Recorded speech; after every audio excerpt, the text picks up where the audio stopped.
This session's called New Ways to Use AI to Improve Your MSP. And I'm sure a lot of you played with AI, but there's always new ways to use it. We're discovering new ways to use it every day. And whether that's automating workflows or setting up deep AI-driven analytics or addressing client issues, creating high-quality marketing content, those are just a few examples of how AI can bring immediate and lasting benefit. Now, this afternoon, we're going to be joined by two amazing experts to talk about strategies you can use to leverage these new and rapidly developing AI tools that can help propel your business forward while getting insight into some of the legal and security implications, I can say that word, that should be considered. So we're going to have some interactive components during the session. So on your table, there's some instructions on how to use our Poll Everywhere service. We're going to be throwing a poll up. This poll is going to be important because it's going to help kind of shape where we're going to take this conversation and some of the language that we're going to use and some of the examples that we're going to use. So please, when this poll goes up on the screen here in a moment, take a minute to take that.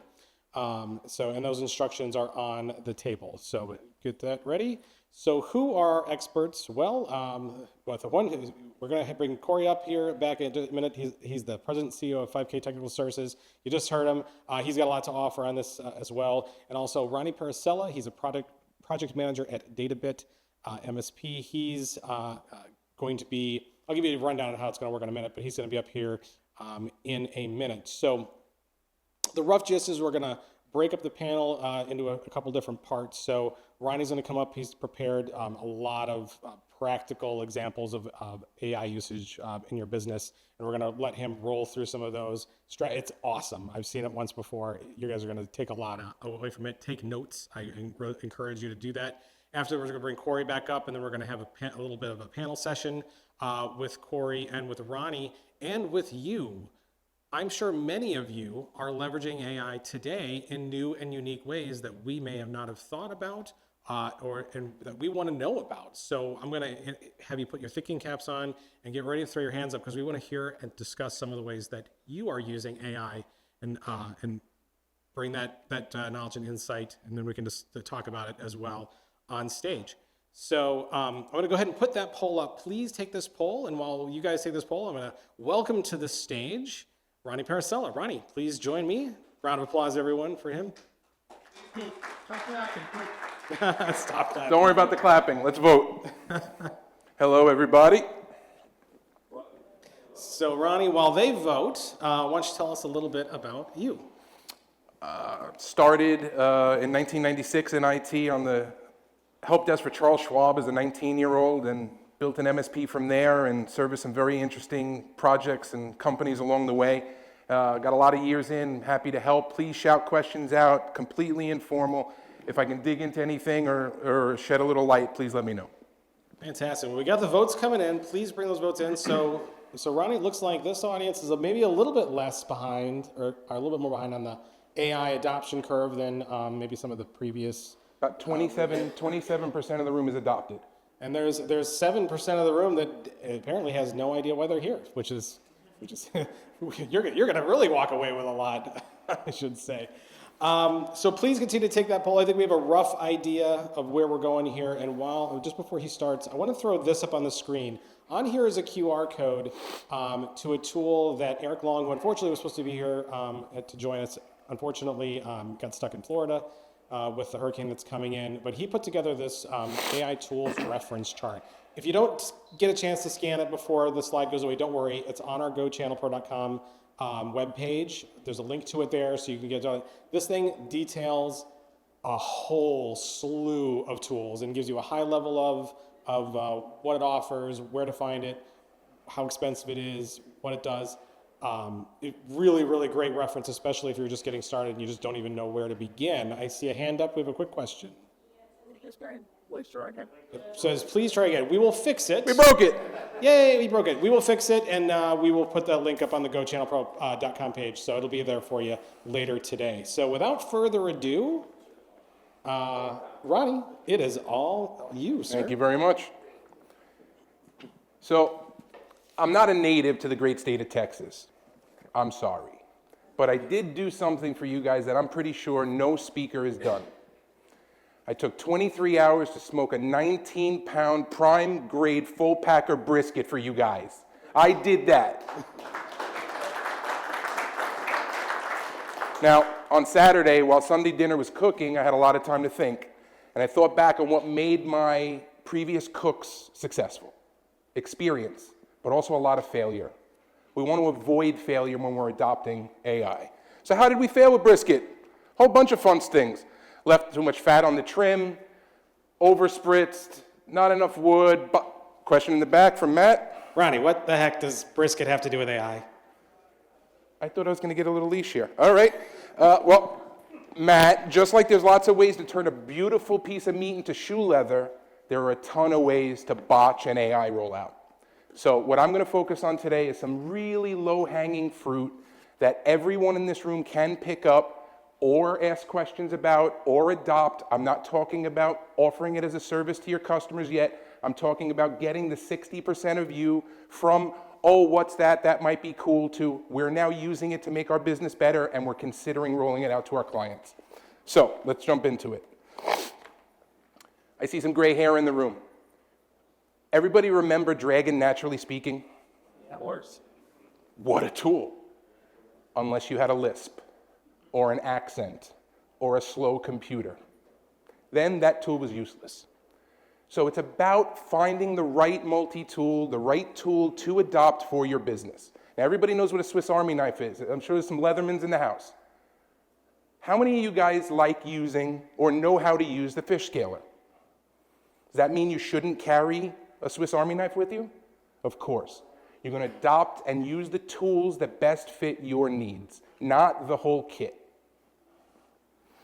Now, I'm going to skip over a lot of information that Corey touched on. Trust but verify, never blindly forward, obvious things about AI. Now, who's using it? What industries are going after it?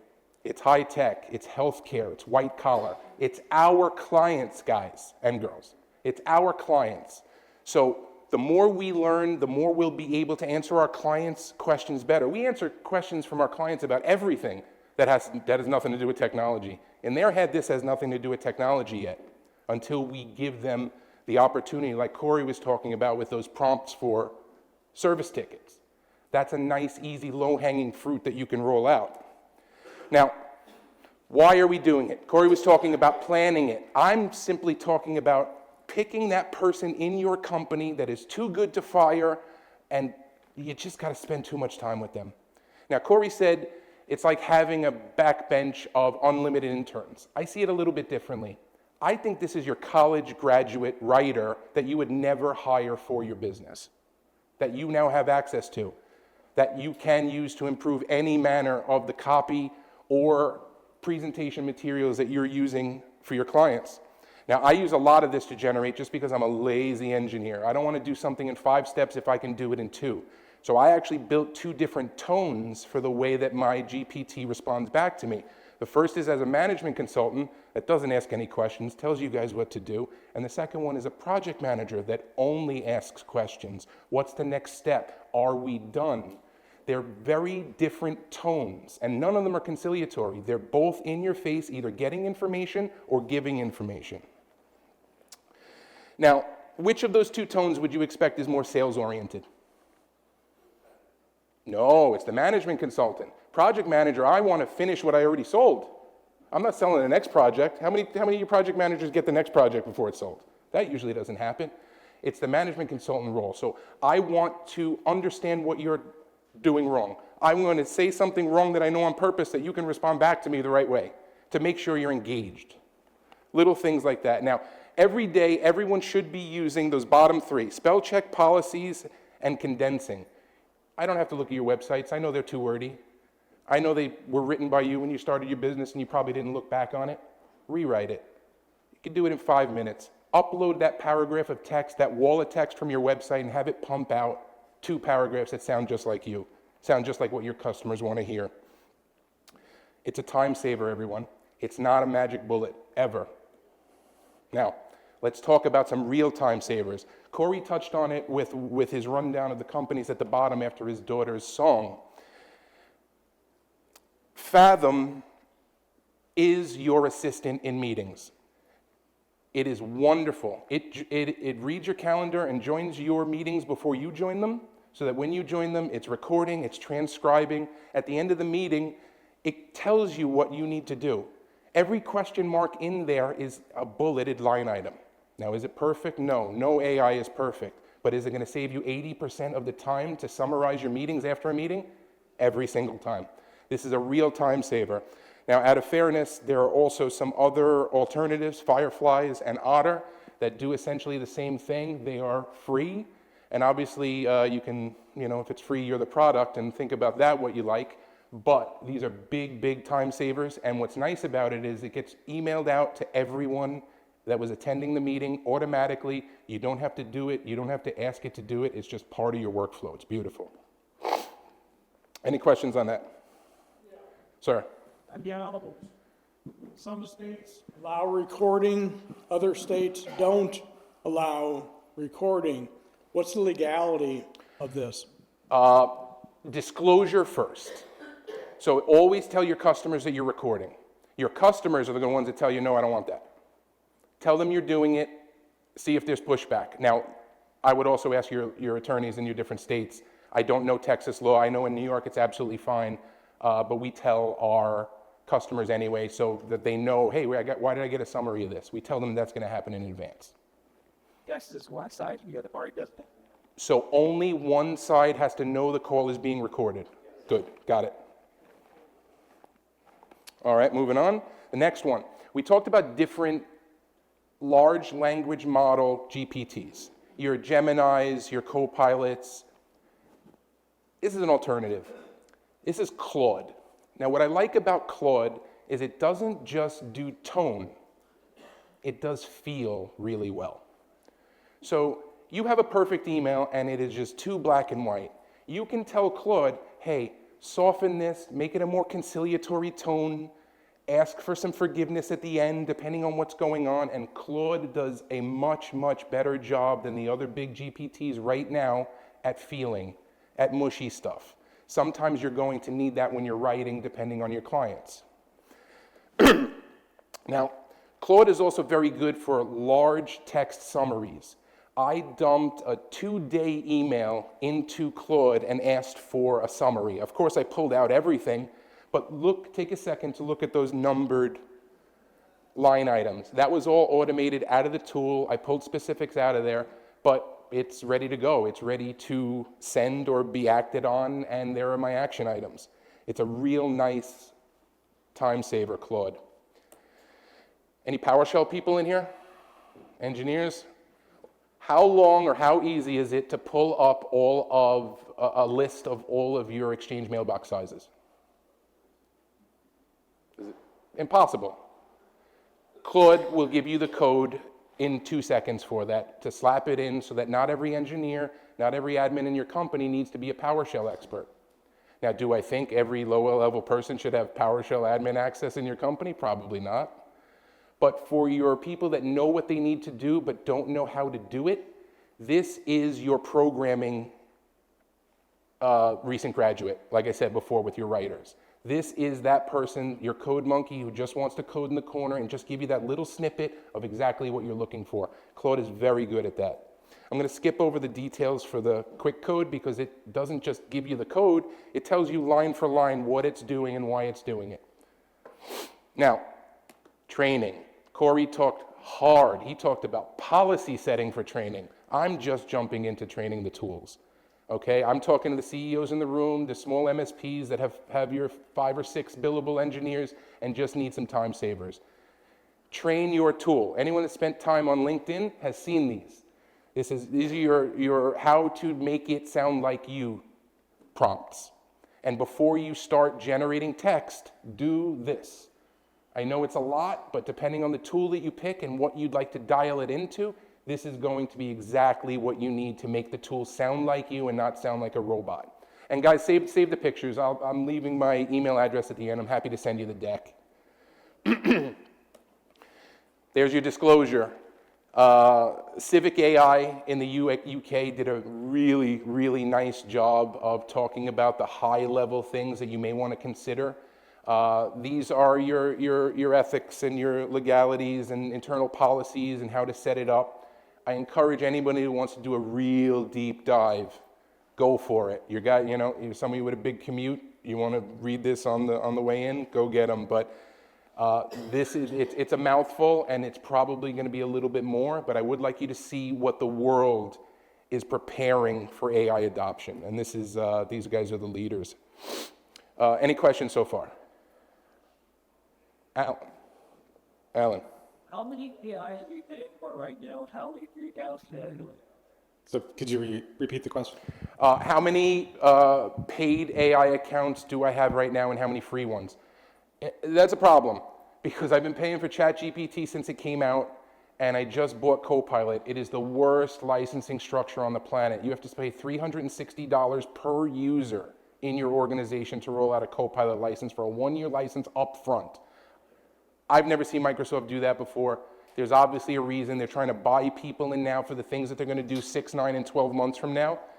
But those are the only two, Alan, that I pay for, and every one, every common one I have a free account on. And what I like to do is I like to line 3 of them up in my browser and put the output from one and daisy chain them. Because again, like I said, with Claude and the ones that do feeling a little bit better, I think Gemini is better with technical information.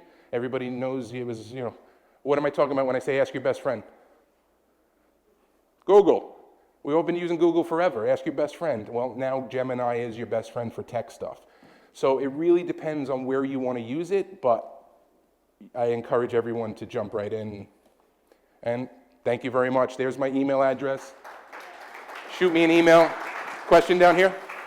Yes, sir. Let me come over to you here real quick. Hang on.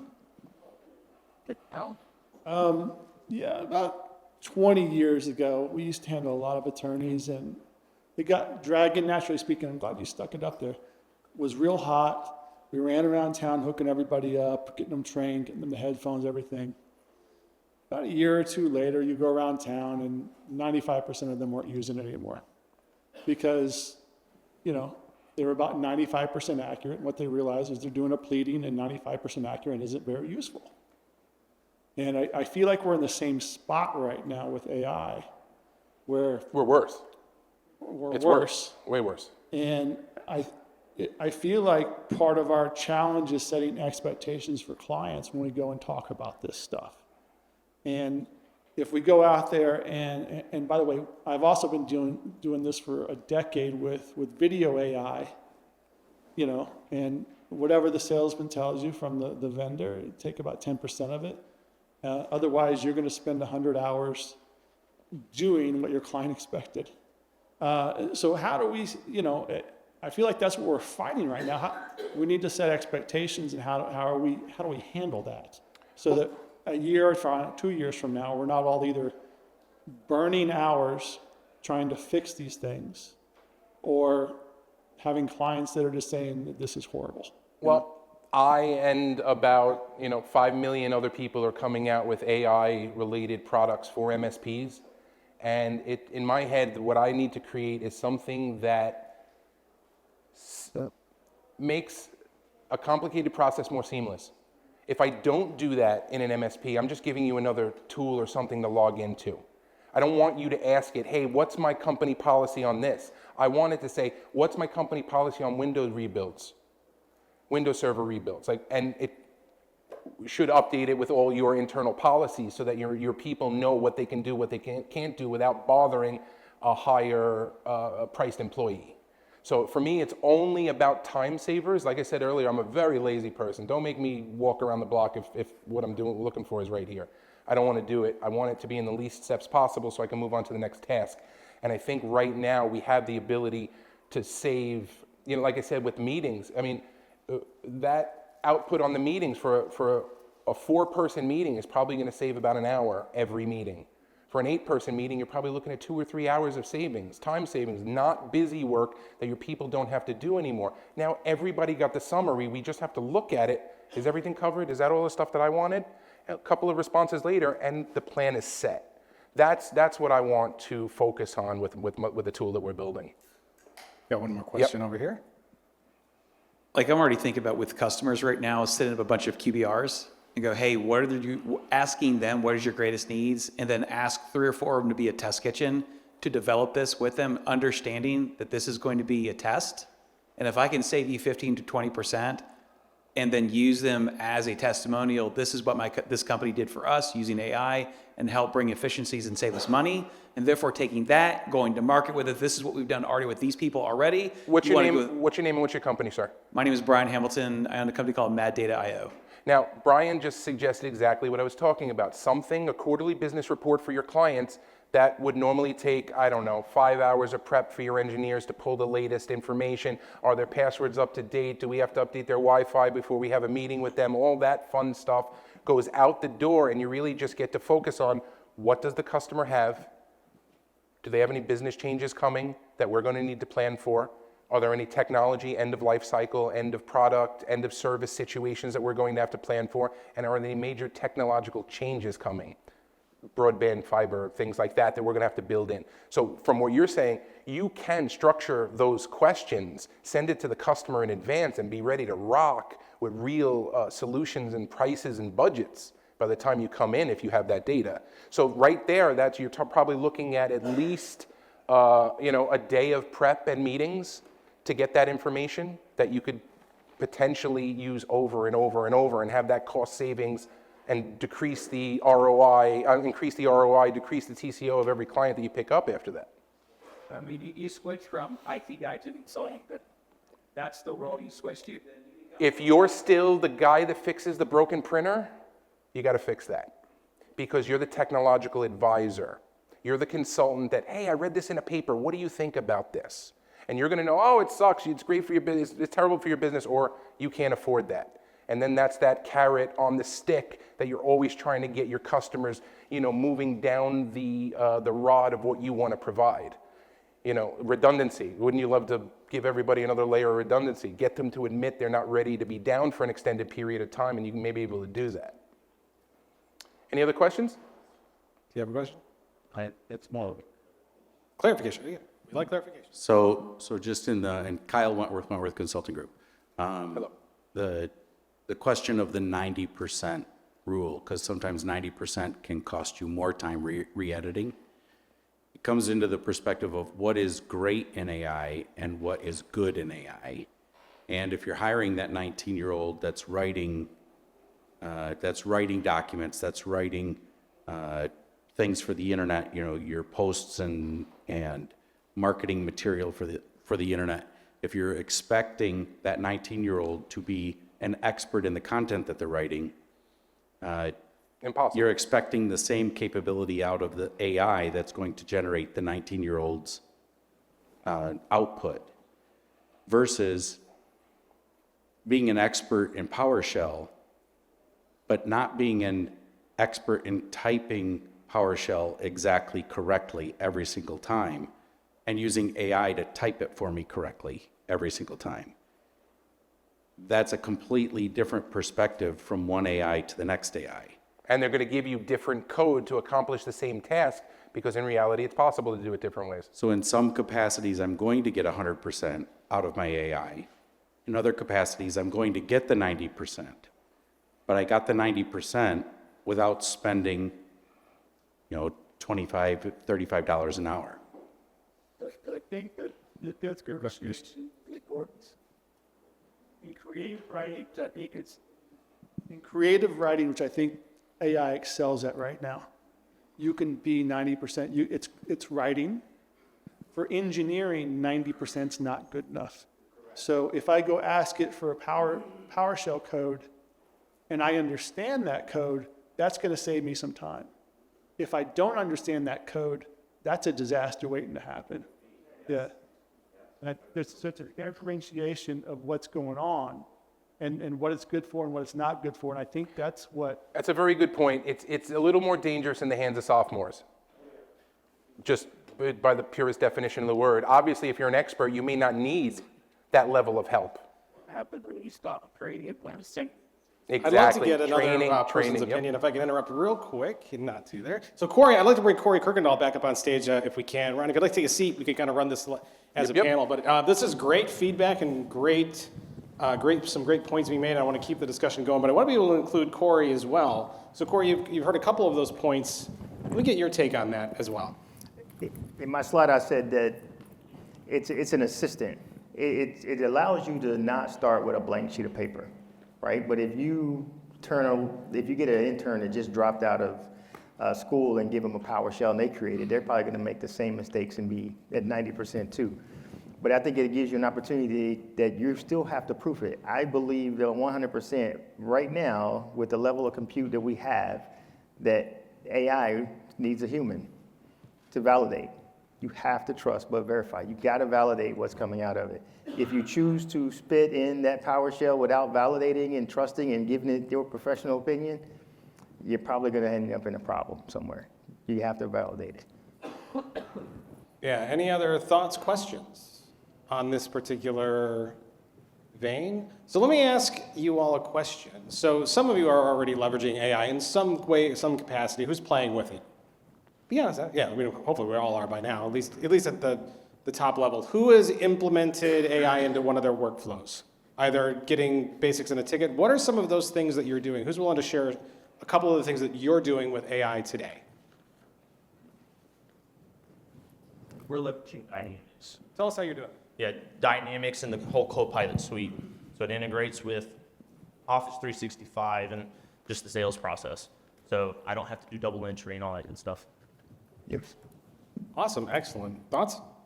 Like I said, the Copilot offering is it's the most robust across all companies. Their integration, you can search your email, you can search inside spreadsheets in your email. It is nasty. It's slow, and it's not great yet. It will be. It's a Microsoft product. Can't stay like it is today. They're going to keep building the integrations. Product suite was slow. Yeah. That's why we're using. But O365 integrations are slow too. But I would encourage everyone to try it because you're going to find some time savers there. There's no question. With caveats. Of course. I agree, right? This goes back to that conversation I had about security and locking it down, right? So because it's built off of the way they did Copilot, what Microsoft did with OpenAI and built it off, right? It basically leveraged the Graph API, which is everything is plugged into. It actually has access to all the data in Teams and Outlook, SharePoint, all that's there, right? What Copilot does is it goes down and leverages all the information, pulls it together.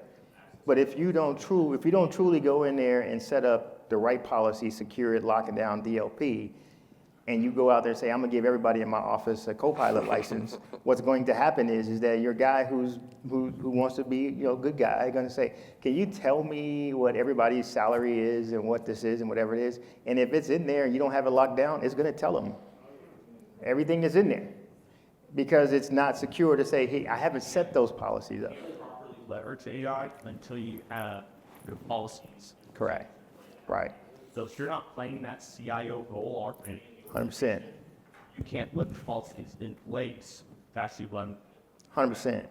consolidate your data and your provisionables on Groups, OUs. Yeah, if you're going to be talking like Copilot and 365 10, your first conversation with any client, if you're having those conversations, is a data classification conversation, right? You've got to have that one first.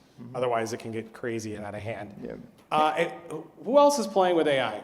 Matt, if you could repeat some of the questions or paraphrase them when they come up, if you Yeah, can't get a sorry mic about to that. them. Yeah, we got another thought coming. So what sir, would you like to add? Yeah. So I use ChatGPT for marketing. I say this is the type of vertical I want. It generates all the businesses in that vertical. Then I say I want their addresses and I want their phone numbers and I want their websites. I think it collates all that for me. Then I say, look, I want to go and I'm going to go market to them and I'm going to go door to door. So I want you to create a drive route from Frisco and I want to end back in Frisco. And then it creates the whole route for me and then I drive the route based on the vertical that I want to attack. That's what I do with it. Yeah. The only thing I would say is on ChatGPT, if you're using it free is not secure. Plus is not, Pro is not. You want to use Teams that have at least 2 licenses, and then now it's protected from that perspective. So you're spending probably about $40 a month. That's where you want to be. That's good. Just to give you an idea. Very interesting. Ronnie, anything you want to add? I liked what the gentleman said. I'm extrapolating that in my head. I would then take all of those companies, dump them into LinkedIn, pull the employees, pull their CEOs and sales directors, the people I'm going to market to, find out when they went to school, call them by their nicknames, that type of stuff. Like really pull usable sales information out of the ether. And the great thing is unlike Dragon, naturally speaking, you don't have to speak 45 pages of inane text into it. No doubt. I still have nightmares about that, by the way, from back in the day. Who else is using an AI tool that they'd like to talk about or share? Anyone? Sure, sir. I use it to respond to RFPs. Everyone who loves the RFP process that takes forever. The information that the customer gives me, that the potential customer gives me as kind of the requirements of what they're looking to fulfill, I just dump that directly into one of my tools, and it spits out a language that makes sense to me. I then take that language and put it into something that is part of our solution set and repeat back their problem to them in a way that we're going to fix it. Where's the tree? I like Gemini. Gemini has a kind of a natural feel to it, and there is a technical aspect to it as well. That's probably the biggest one just from a language recognition. And how much time does that save you? Days, probably weeks, Really? For one RFP? depending on the size of RFP. We go after some pretty big boys. Yeah, a lot. Awesome. You got to think it's usually, at least in my company, it's one of four of us trying to do this whole exercise of getting information, putting together a response, going back and forth over a number of days, weeks, whatever it is, having a meeting about the meeting to talk about what we just did 10 minutes ago, shortening all that down, I'd say in hours wise, across 3 to 4 people, easily 100 hours. That's great. Excellent. Anyone else like to share one of the tools they're using? Sir, you got your hand up over here. Thank you. Yeah, I use this tool called Unify GTM. Basically takes people that visit your website, looks up their IP address, can usually map back to a company, and then also, or some LinkedIn profile, and we'll see what pages they looked at, what services they looked at, and we'll generate a warm email to then send out to them afterwards, even if they didn't even send you that email address. Obviously, data is not perfect, but it makes it a lot easier to send out emails to anyone that visits your website. These are, you're capturing the traffic that's coming into your website and then remarketing to them. Exactly. Exactly. Yeah. Dig it. And Very cool. we use Clearbit enrichment to pull the IP address. Very interesting. It's crazy. Yeah, I mean, all of these cool ways that you can leverage all of these different tools to do smart things and improve workflows and efficiency, and that's probably a huge time saver and new opportunity that you probably wouldn't have had before you even discovered those kinds of tools. Anyone else want to have a tool they want to talk about or share? No? Corey, tell us one of the other tools that you're using that we may not know about. I think one of my favorite ones, and I shared this with Jonathan on our call last week, man, was Google's Notebook LM. Anybody play with that yet? Oh my God. Have you guys played That's with what I that? was going to say. Anybody? Yes, no? So Notebook LM, when it came out first, man, it was literally about taking notes and where it came from that perspective and how you work through it. But they added a new feature that probably blows your mind. And if you haven't had a chance to check out Jonathan, I think he posted on LinkedIn and said, here's what it is. So what you can do is you can literally take any 3-sentence, a document or whatever it is, and what it will do, it will actually generate a podcast with a lady and a male, a man and woman talking. They're cutting each other off. They're having banter. They're joking. They're doing all this stuff. It's going out and pulling in references from the internet, pulling from whatever it is. And I'll take you one step further. Last night I was playing with another tool that I had up there. And what I did was I took the Notebook LM, generated the podcast where there's one man and woman talking, went into another tool, created a potato head fixture and a lizard, put them together, and that potato head and the lizard had an active conversation as if they were doing the podcast. Move, facial actions, everything was going back and forth. So you say, wow, that's pretty cool. So think about this. How many people get videos from their marketing organization that says, hey, here's a video, it's on whatever it is, and everybody has the same video? Think about if I could take that picture, that video, and take another picture and put it over, and automatically, without knowing Canva, any Photoshop or anything, I can put them together, and even if it's your picture, you're now become that video talking. Now I have redid all of my marketing with me talking with my voice over whatever that is. Now remember, AI only needs about 3 seconds of your voice to actually become you and actually sound like you. right? And if you look at anybody who does it from a voice perspective, what they do is you take it, they tell you to say, hello, my name is Corey, and here's what I do, elemental P, how whatever it is, and you do facial expression, whatever that is, and you say, I give this AI tool the right to do this, and it will record your voice, and then when you play it back, it will blow your mind, like, hold up, what's up with this? And now you can take that overlay, and now you can create videos as you. So you can pull any marketing video, put your picture in front of it is, and it's really cool. We use another tool called InVideo. How many times when you're looking at a video and you're looking at whatever it is and you're talking and you're over here, what's cool about it, it'll freak you out, is that the whole time you're in a video, Zoom, Team, whatever it is, it keeps your eyes straight. So you're always paying attention to what's going on. Very natural, very cool, very smooth, but it makes it look like you're totally in conversation with whoever you're talking about. You can take that video, edit, and do some things like that. So when you look at it from a training and a marketing and an onboarding and those pieces, the sky's the limit when it comes to the tools that we go out there and do out there. Yeah, and those are some of the tools that can be used against you as well. Oh, 100%. In some very, very scary ways that I know we've been writing about as well. Yeah. So I think, Michael, you had your hand up in the back. Yeah, I've got a question. So we're talking a lot about these tools, primarily like in the first person, like what I'm using, what you're using. But is this for you, gentlemen? And then should it be for us to change the way we're looking to recruit new employees, right? This is a very valuable skill. We're talking about saving time for our team and all that, but does this now influence the skill set you're looking for a new hire, whether it's a tech or a marketer or whatever? Do you want them to have this tool background because you know this person can be very, highly productive from the get-go in theory? Well, let's go a step back and let's look at the total acquisition cost for a new employee.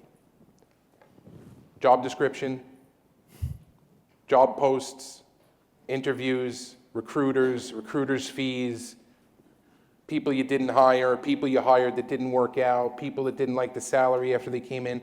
All of that potentially goes away if you set up your business the way any HR business sets up theirs. Every MSP is an HR business.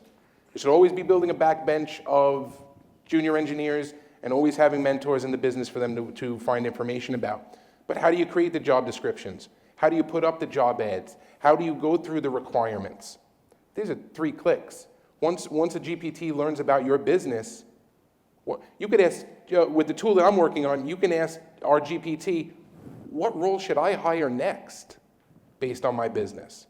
So I think AI is going to have a lot of influence over staffing and side businesses that aren't necessarily an MSP's primary business, but one that we have to be experts at. But I think I'll go with Mike, what you were asking as well is that this new generation has grown up with this, right? So they know it and they have better skills at it to be better. I think that this changes the concept of us going after the Gen Zers and millennials because they actually will have a better opportunity to be better at this than even we are, right? We're old school, man. I'm studying my ways, right? And I learned this, and I took this from my son who was in the Navy. And when you go in there, you'll never see a 45-year-old guy on the deck of an aircraft carrier launching a plane because we're like, that's not happening. But they'll get an 18, 19, 17-year-old, and they'll do it all day because it's cool and exciting. But once you reach that point, you're done.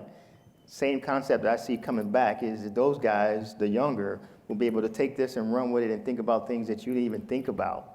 So I think it's a great opportunity to reach back and get this new low work, high productivity kind of guys. That's what they want. And I think they're the ones who are going to strive in this conversation, for sure. Excellent stuff. Last comment. We're just about out of time. No, it's okay.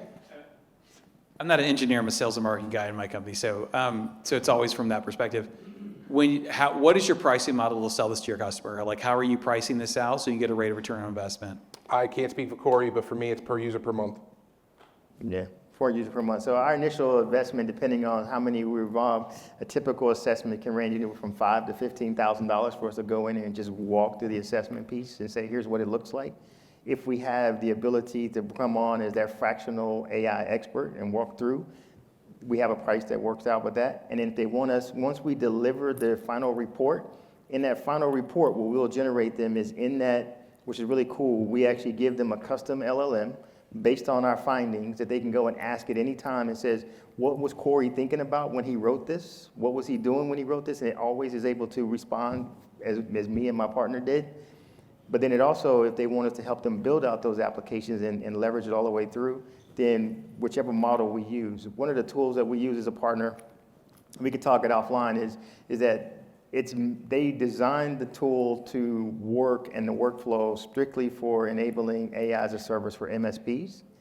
And what's cool about the tool that I'm talking about is that, and I think the guy in the yellow jacket back there, he asked how much was he paying for all this stuff. Is what's great about this tool is that they actually bring all of the LLMs together. So depending on what you're writing, you can actually drop down, click, and change it to Claude, change it to GPT-4o, change it to whatever it is, so you can see the different feel. And then that's priced a little bit different if you want more from that perspective. We can talk about pricing for sure.